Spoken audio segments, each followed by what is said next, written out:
Olá, aluno da mediação, bem-vindos a mais uma aula. E a aula de hoje é a aula 37.1. A aula de hoje a gente vai estar falando sobre as infecções sexualmente transmissíveis, que são as ISTs. Então vamos para a telinha agora, onde eu vou estar falando para vocês sobre infecções sexualmente transmissíveis e métodos contraceptivos. Deixa eu ver aqui se vou ativar de cara aqui a minha caneta. Agora sim, infecções sexualmente transmissíveis e métodos contraceptivos. Quando eu falo de métodos contraceptivos, são métodos de barreira que vão estar, fazendo com que se evite uma possível gravidez. Mesmo esse método evitando uma possível gravidez, isso não quer dizer que a pessoa não possa contrair ou estar transmitindo uma infecção. E por que, professora? Eu tô tão acostumada a escutar DST e a senhora está falando de IST, Porque algumas pessoas elas podem ter infecções sexualmente transmissíveis sem apresentar sintomas. E na aula de hoje vamos estar falando dessas infecções. Nesse caso aqui, vamos estar falando do HPV, da candidíase, do HIV, dos preservativos que já fazem parte dos métodos contraceptivos, preservativo masculino, preservativo feminino, vamos falar do DIU, vamos falar do diafragma, do método conhecido como tabelinha e também da pílula. E vamos entender o mecanismo que faz com que esses métodos possam estar barrando uma futura gestação, gravidez. Então vamos lá, vamos dar prosseguimento. As ISTs, infecções sexualmente transmissíveis. Olha aí, gente. Vamos ver aqui que é importante salientar aqui para vocês que essa terminologia infecções sexualmente transmissíveis passa a ser adotada em substituição à expressão doenças sexualmente transmissíveis, DSTs. Então, vocês ainda vão ver bastante aí na literatura, nas questões aí anteriores, DST. E você vai considerar também como IST. Por quê? Como eu falei a princípio aqui, destaca a possibilidade de uma pessoa ter e transmitir uma infecção mesmo sem sinais e sintomas. Nesse caso aí, a gente fala que são pessoas assintomáticas. Elas carregam a infecção, porém não existe o sinal de que ela tenha aquela infecção. Continuando aí, as doenças sexualmente transmissíveis, DSTs, como está aqui expressa na lâmina, são transmitidas essencialmente pelo contato direto e indireto. No caso do contato direto aqui, mantido através das relações sexuais em que o parceiro, olha aí, ou parceira, necessariamente porta a doença, aquilo que eu falei para você, Ele pode até ter o parceiro sexual e aquele parceiro ali está contaminado, está portando uma infecção e ali através da relação sexual, que é o contato direto, essa pessoa acaba transmitindo para o seu parceiro a doença, a infecção.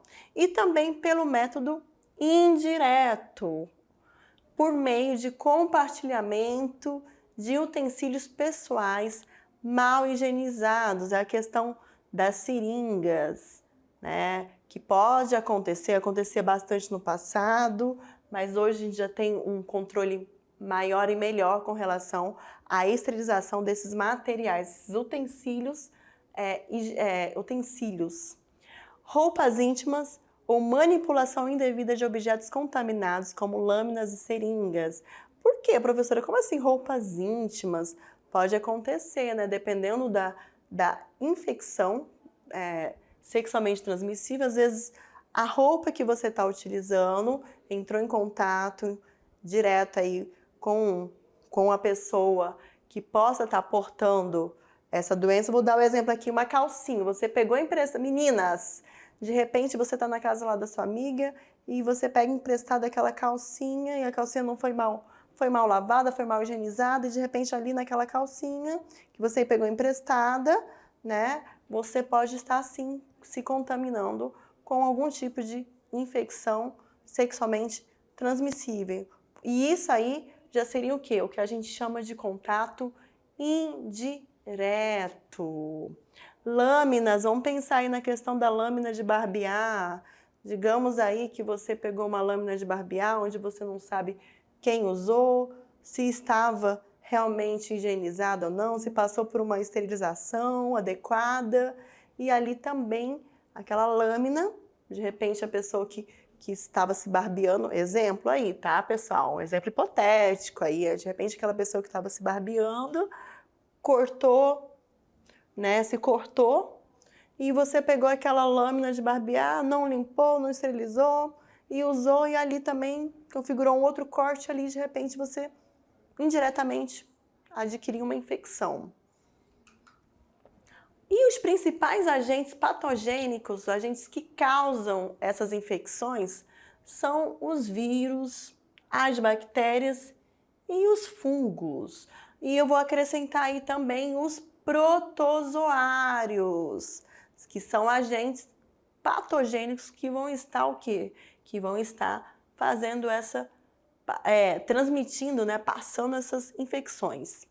Essas doenças acometem principalmente o público jovem, tanto de países em desenvolvimento, como é o nosso, como também os industrializados, os países que a gente chama de primeiro mundo. Então, isso é uma consequência global, que vai acontecer tanto em países em desenvolvimento quanto nos industrializados.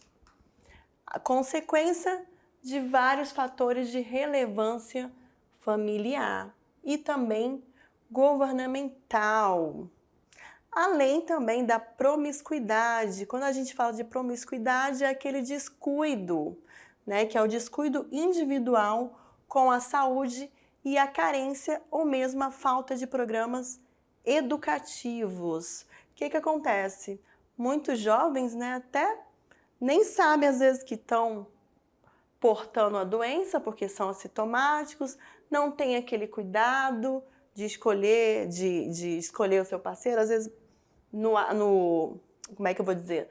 No auge ali, né, da sua juventude, não quer perder tempo, e ali acaba tendo esse descuido, essa falta de cuidado, e muitas vezes, por conta dessa falta de cuidado, acaba adquirindo as ISTs, as infecções sexualmente transmissíveis. Dando prosseguimento, a maioria das ISTs, elas podem ser tratadas com um ciclo de antibióticos, porque a maioria delas, quando a gente fala de antibióticos, a gente está falando o quê? De doenças que são causadas por bactérias. Mesmo no caso das doenças incuráveis, como o herpes genital, os surtos podem ser facilmente controlados com medicamentos antivirais. Herpes genital já é um vírus, tá bom, pessoal? E nesse caso aí, são doenças, né, que também a pessoa pode adquirir, mas que não vai ter cura, tá bom? E lembrando que no caso dos vírus, doenças causadas por vírus, os medicamentos já vão ser o quê? Os antivirais, que é o caso aí do HIV, que vamos estar falando mais à frente. E isso aí, né, é o que a herpes causa, essas lesões, tanto na boca, quanto na vagina, na vulva, quanto também no pênis. Se teve relações sexuais desprotegidas ou tem sintomas de alguma das doenças referidas, procure o quê? Ajuda médica para diagnosticar e tratar sua condição. Então, qualquer alteração que você perceba no seu organismo, no seu aparelho reprodutor, procure imediatamente, pessoal, o médico, que só ele vai poder, né, realmente tratar com o melhor medicamento a sua doença, caso a pessoa venha a adquirir.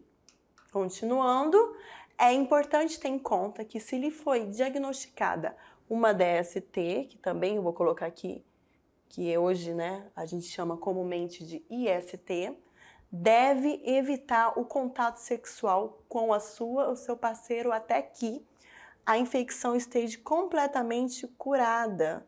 Caso contrário, qual é o risco de transmitir a doença?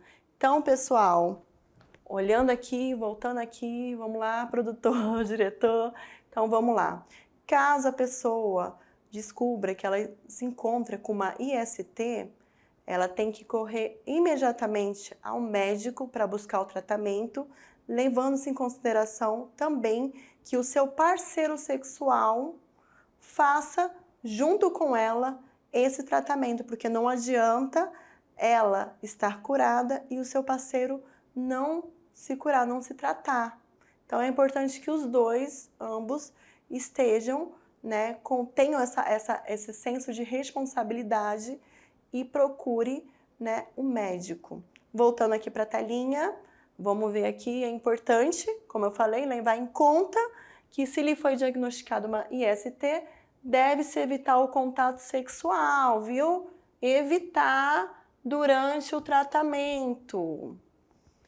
Até que a infecção esteja completamente o quê?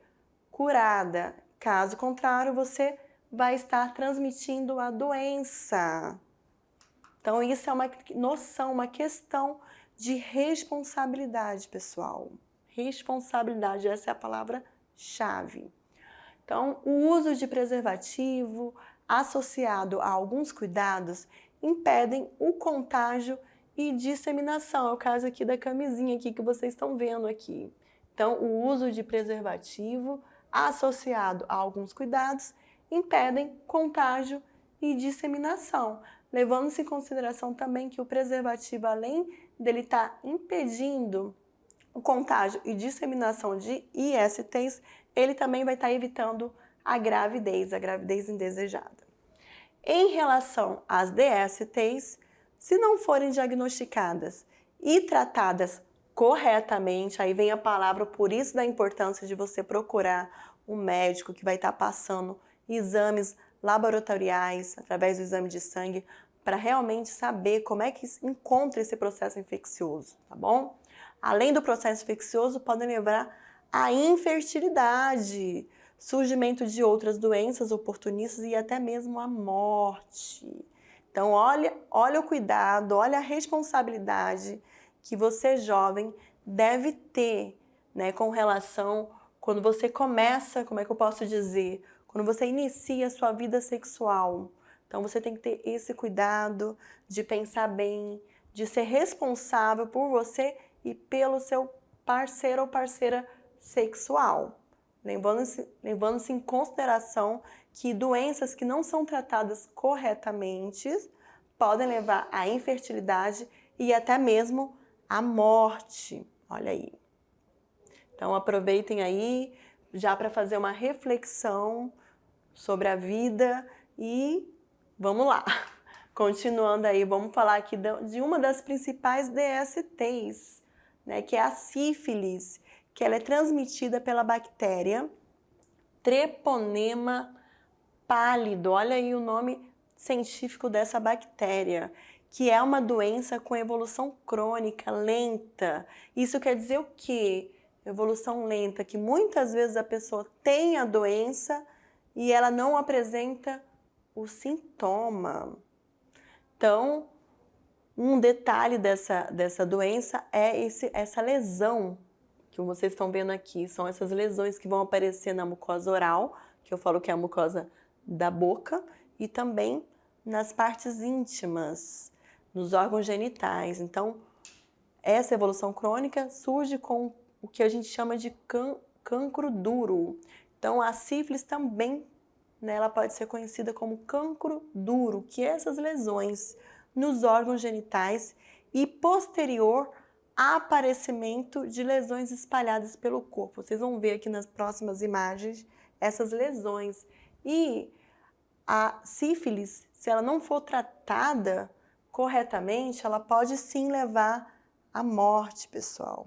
No caso aí, né? Ela pode levar a complicações no sistema cardiovascular, sistema circulatório e também pode desencadear nas mulheres, quando descobrem que tem sífilis, o aborto, no caso se a mulher estiver gestante, no período gestacional, ou até mesmo o parto prematuro. Então, olha o que essa doença ela causa, ela traz.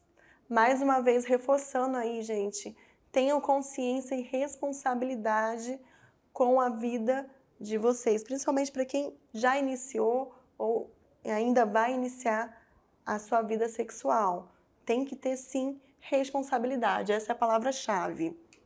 Dando continuidade, lembra que eu falei das lesões? Olha aqui as várias lesões espalhadas aqui. Então, quando generalizada, que é o exemplo aqui que vocês estão vendo, causa complicações cardiovasculares e nervosas, desencadeando nas mulheres o aborto ou mesmo o parto prematuro. Para as mulheres que fazem o pré-natal, a primeira coisa que o médico obstetra ele pede é o quê? Que a mulher ela faça exames de sangue para estar detectando justamente o quê? Se ela tem ou não sífilis, essa doença. Porque se ela tiver, né, o próprio médico obstetra já faz o tratamento ao longo da gravidez para que ela tenha um bebê saudável.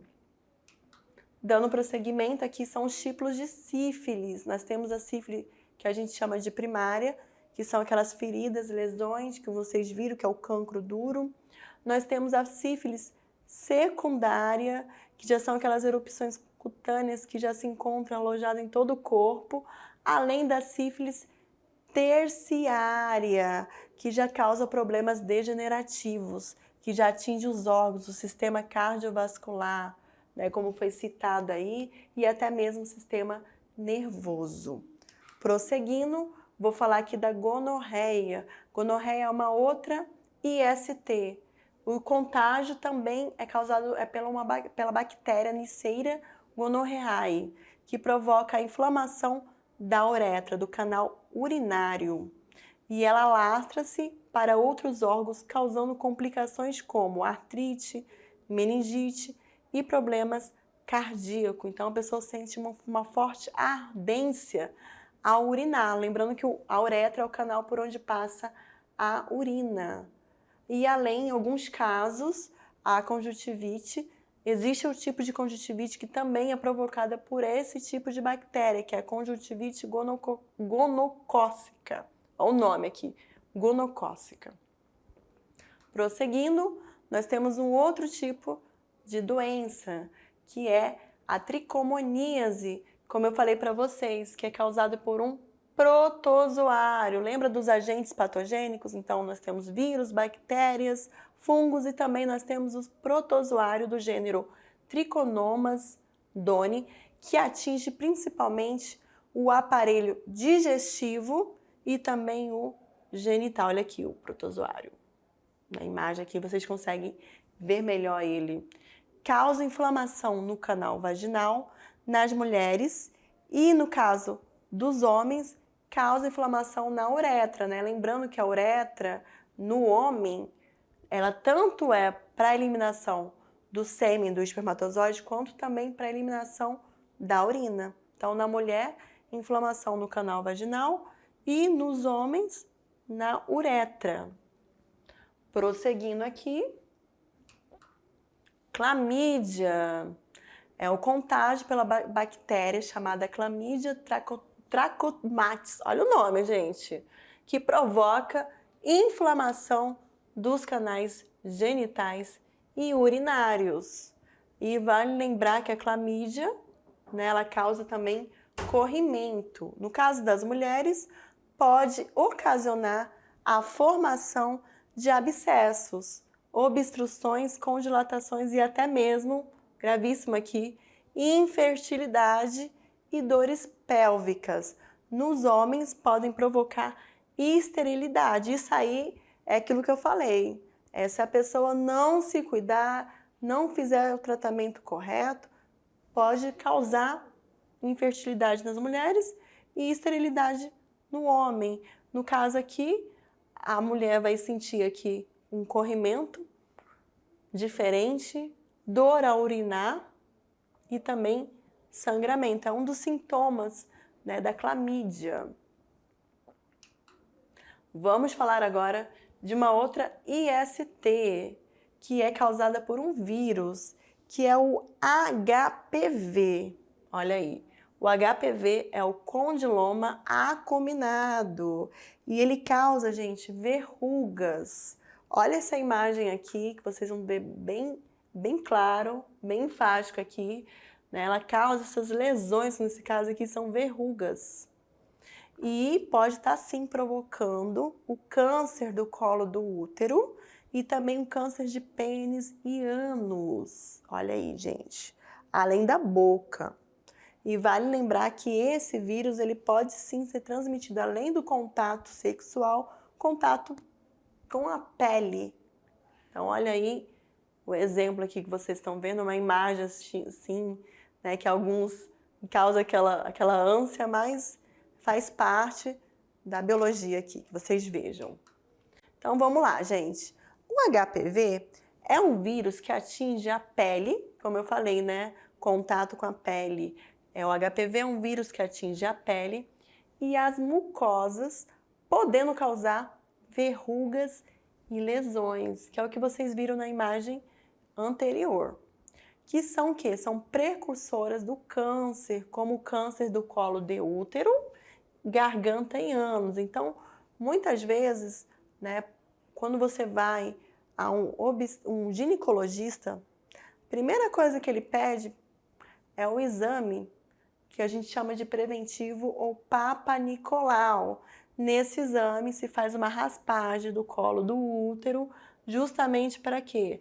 Para verificar se a mulher, né, aquela pessoa, ela tá com os tecidos, os resquícios teciduais normais daquela parede. E a partir dali, né, ele tem a resposta. Caso, né, ele perceba alguma alteração, mais exames específicos são feitos para descobrir e correr com o tratamento. O nome HPV é uma sigla inglesa para o papiloma vírus humano. E cada tipo de HPV pode causar verrugas em diferentes partes do corpo. Então, para cada tipo de HPV, nós temos centenas de HPV. Cada tipo vai causar um tipo de verruga diferente no corpo. O HPV é um vírus que se transmite no contato pele a pele. Por isso, pode ser considerado uma doença sexualmente transmissível. No primeiro contato sexual, 1 em cada 10 meninas chega a entrar em contato com o vírus. Olha aí, gente, mais uma vez. Já no primeiro contato sexual, se não tiver, aquilo que eu falei, né? Se não tiver aquela responsabilidade, né? Já se pode ter o quê? O contato com o vírus. 1 a cada 10 meninas podem chegar a ter esse contato. Conforme o tempo passa, entre 80% e 90% da população já entrou em contato com o vírus alguma vez na vida, mesmo que não tenha desenvolvido a lesão. Aquilo ali que eu falo, né?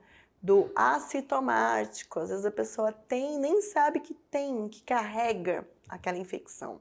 Mas é importante lembrar que mais de 90% das pessoas conseguem eliminar o vírus do organismo naturalmente, sem ter manifestações clínicas, sem que apareça a verruga, o codiloma. Então isso pode acontecer, tá bom? Mais uma vez aqui para mostrar aqui para vocês o câncer do colo do útero.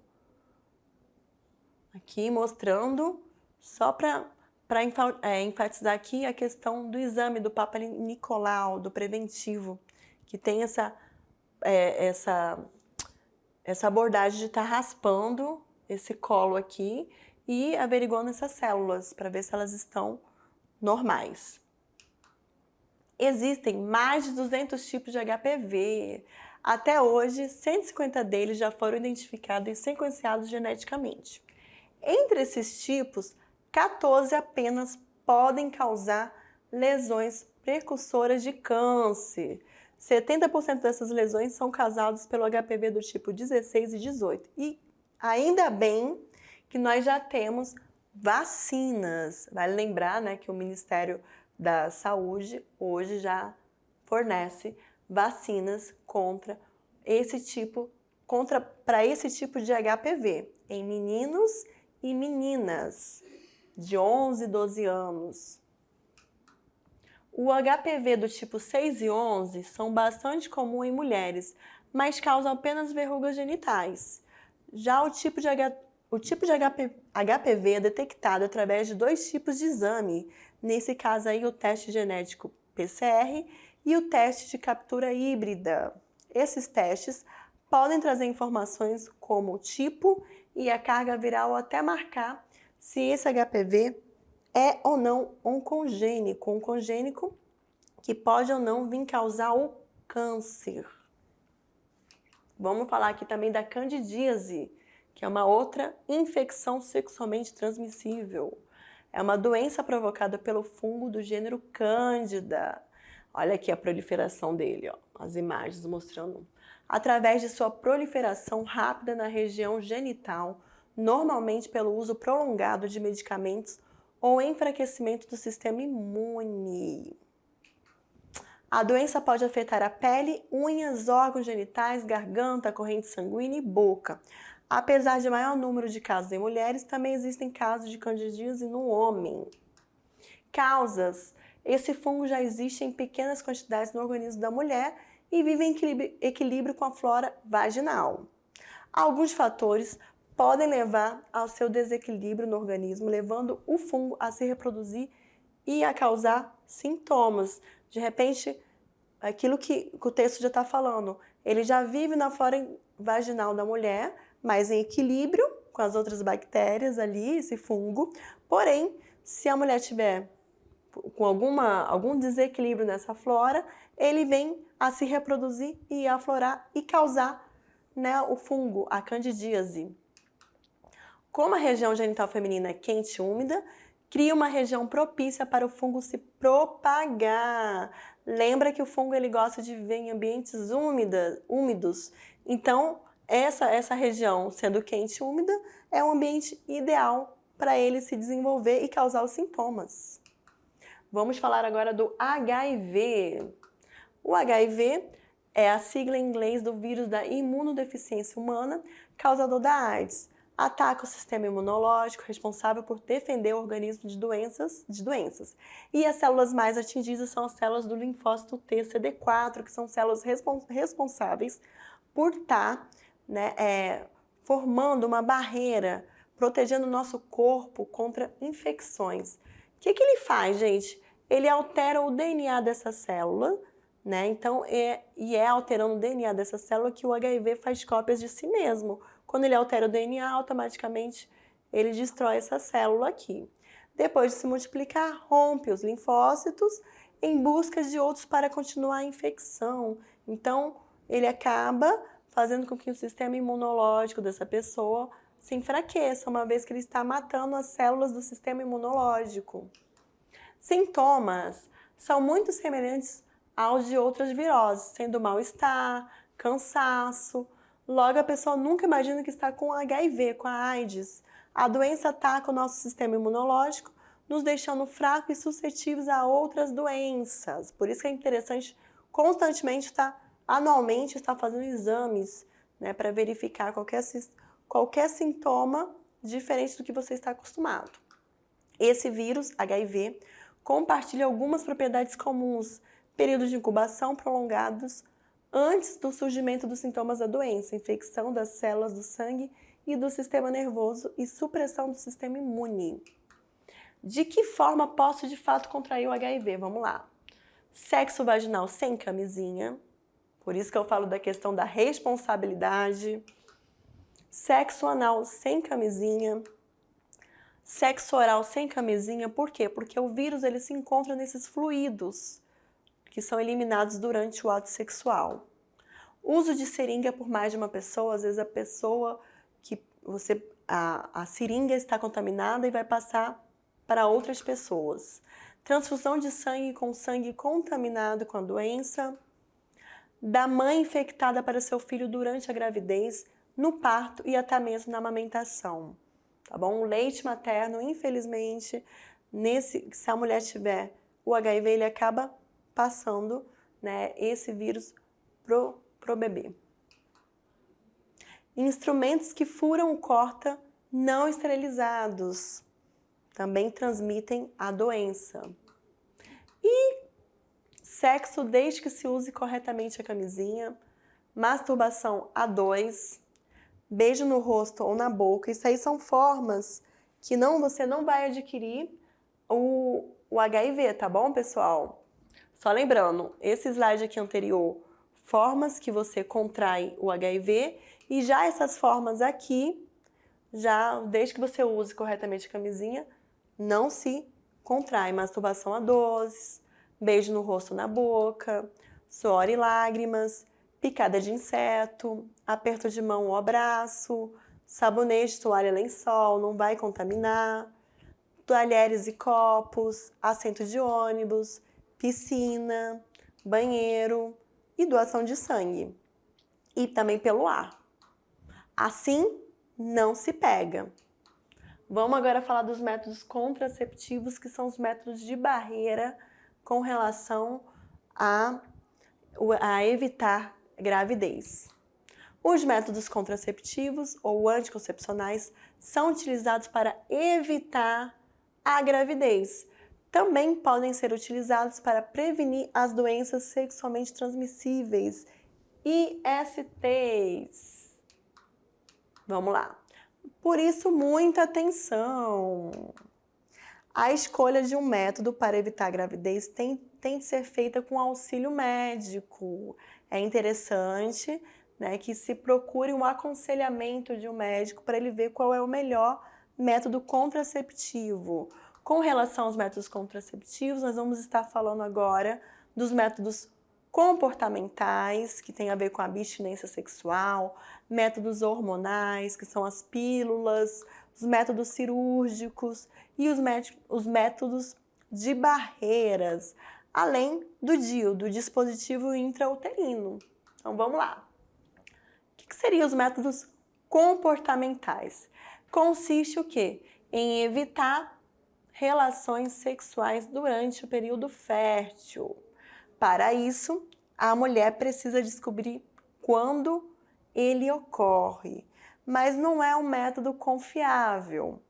Por quê? Porque ela precisa ter o ciclo menstrual correto para ela entender e poder evitar essas relações sexuais durante o período fértil. Além disso, a gente tem a abstinência, que é um método que evita a relação sexual. Esse aqui a gente pode dizer que é o seguro, porque a partir do momento que você evita a relação sexual, você não tem a possibilidade de engravidar. Além desse método de abstinência, nós temos a tabelinha ou calendário, que também é importante se ter, né, um ciclo menstrual regular, porque senão também não se consegue seguir ele. Então, consiste em não ter relação sexual no período fértil, ou seja, período mais próximo à ovulação. Portanto, só pode dar certo para mulheres que têm o ciclo menstrual regular. Continuando aqui, de acordo com os métodos comportamentais, nós temos o método da temperatura basal, que é o quê? Que é o período fértil, ele é calculado pela medição da temperatura, determinando o aumento da temperatura pós-ovulatório. Então, isso aí também é um outro tipo de método que pode, né, a gente pode considerar também inválido, né? Porque é complicado, né, gente? Aquilo que eu falei da questão do ciclo regular. Além do coito interrompido, que é um outro tipo de método comportamental. O coito interrompido baseia-se na capacidade do homem em pressentir a iminência da ejaculação e, neste momento, retirar o pênis da vagina, mas não é um método seguro também. Vale lembrar que esse método não é seguro. Por quê? Porque antes da ejaculação, é natural que o homem solte fluidos. E nesses fluidos seminais aí, nesses fluidos, pode sim ter o espermatozoide, esse espermatozoide conseguir chegar ao ovócito secundário e ali acontecer a fecundação. Métodos de barreira. Estes métodos impedem a ascensão dos espermatozoides ao útero, sendo que alguns são fundamentais para a prevenção das DSTs ou ISTs. Vamos lá, gente. O método de barreira é a camisinha masculina. O preservativo masculino é uma membrana, geralmente de borracha fina, que deve ser colocada no pênis ereto antes da penetração. As camisinhas, elas retêm o esperma ejaculado durante o ato sexual e impede também a fecundação. Além disso, protegem contra muitas doenças sexualmente transmissíveis, como a AIDS. Outro método de barreira é a camisinha feminina. O preservativo feminino é um tubo de poliuretano, plástico macio e flexível que se encaixa na vagina. Protege contra doenças sexualmente transmissíveis, assim como a camisinha masculina. Outro método é o diafragma, que trata-se de um capuz de borracha flexível que deve ser colocado na entrada do útero antes da relação sexual, bloqueando a passagem dos espermatozoides. Não protege, lembrando aqui, ó, esse método aqui, ele não protege contra doenças sexualmente transmissíveis. Até então, o único método que a gente viu aqui que protege contra as DSTs é a camisinha masculina e a camisinha feminina. Métodos hormonais. Baseia-se na utilização de produtos hormonais cuja administração por diferentes vias provoca uma inibição da ovulação, o que consequentemente possibilita a fecundação e a gravidez.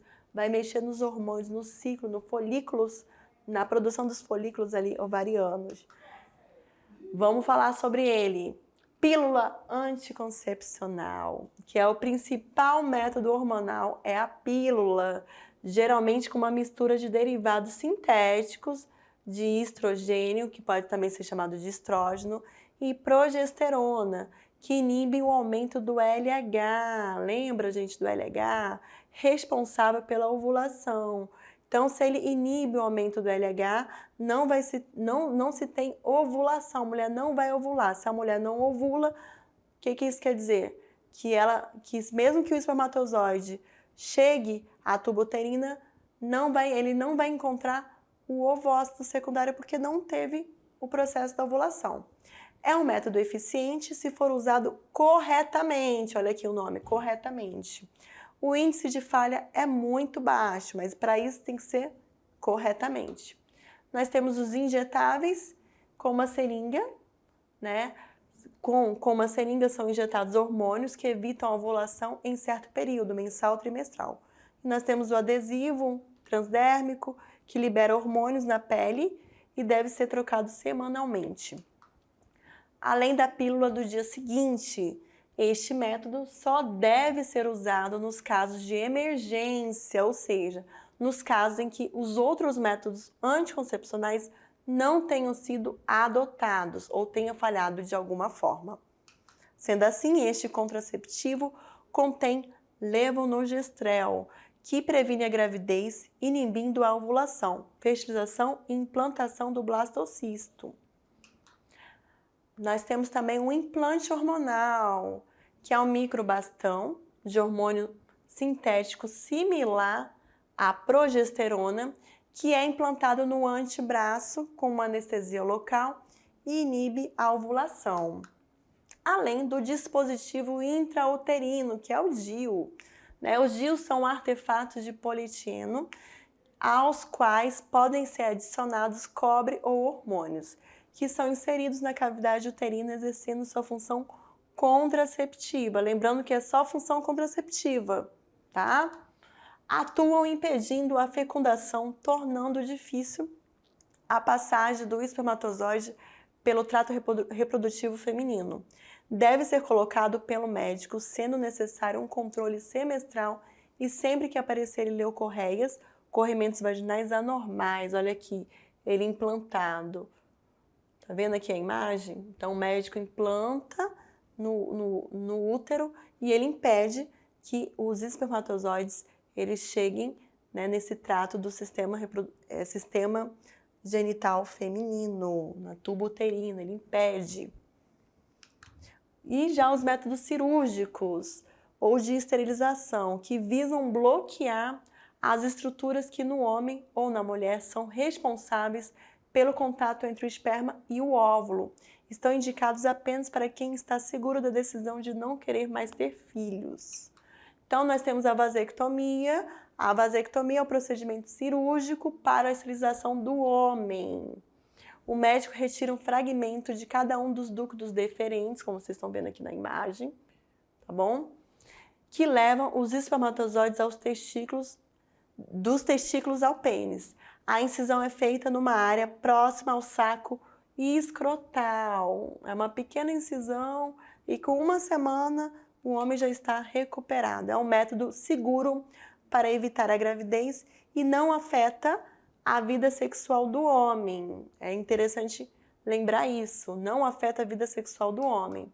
E nós temos também outro método, é a laqueadura tubária, que é realizada na mulher através da ligadura ou corte das trompas da tuba uterina aqui, pessoal, da tuba uterina, impedindo o encontro do gameta masculino com o feminino. É considerado um método anticonceptivo seguro, uma vez que menos de 1% das mulheres operadas engravida. Pode acontecer? É muito raro, mas apenas 1% pode acontecer de engravidar. Porém, ela não impede que a mulher contraia alguma DST ou IST. E é isso aí, pessoal. Estamos encerrando a nossa aula 37.1 e já já a gente se vê de novo. Até mais!